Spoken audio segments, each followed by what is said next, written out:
हे दोस्तों, आज हम बात करेंगे अल्बर्ट आइंस्टीन के बारे में।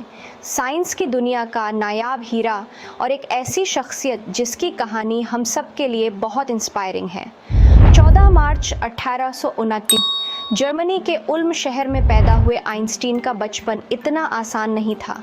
बोलने में देरी, लोगों को लगता था कि शायद उनके दिमाग में भी कोई कमी है, लेकिन आइंस्टीन ने हार नहीं मानी। अपनी सोच और सीखने की जिज्ञासा से वो आगे बढ़ते गए। बचपन में स्कूल के टीचर्स उन्हें सुस्त और आलसी समझते थे, पर आइंस्टीन की दिलचस्पी हमेशा मैथ्स और साइंस में ही रहती थी। एक दिन उनके पापा ने उन्हें एक छोटा सा कंपास गिफ्ट किया और बस यहीं से साइंस के लिए उनके दिल में गज़ब का जुनून जाग उठा।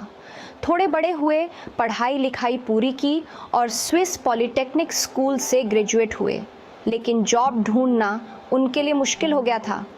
आखिरकार एक पेटेंट ऑफिस में काम मिला। खाली समय में वो अपने साइंटिफिक आइडियाज़ पर रिसर्च करते रहते। 1905, जिसे चमत्कारी साल भी कहते हैं, आइंस्टीन ने 4 ढांसू रिसर्च पेपर पब्लिश किए। इनमें से एक था थ्योरी ऑफ रिलेटिविटी, जिसने साइंस की दुनिया को हिला दिया।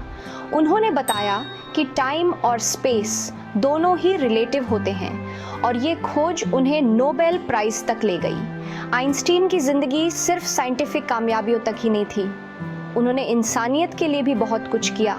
वो शांति चाहते थे और दूसरे वर्ल्ड वॉर के दौरान परमाणु बम बनाने के खिलाफ थे। 18 अप्रैल 1945 आइंस्टीन इस दुनिया को छोड़कर चले गए, लेकिन उनके आइडियाज़ और थ्योरीज आज भी जिंदा हैं और हमेशा हमें ये बताते रहेंगे कि कैसे हम मुश्किलों से पार पा सकते हैं। दोस्तों, आइंस्टीन की कहानी से हम ये सीखते हैं कि चाहे कितनी भी दिक्कतें क्यों ना आएं, अपने सपनों को कभी नहीं छोड़ना चाहिए।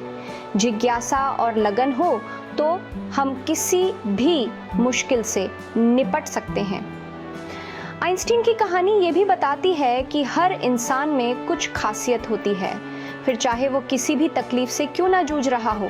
आइंस्टीन ने साबित कर दिया कि असली कामयाबी का रास्ता मुश्किलों से होकर ही जाता है।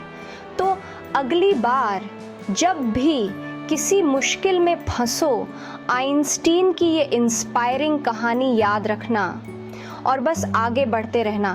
Thank you.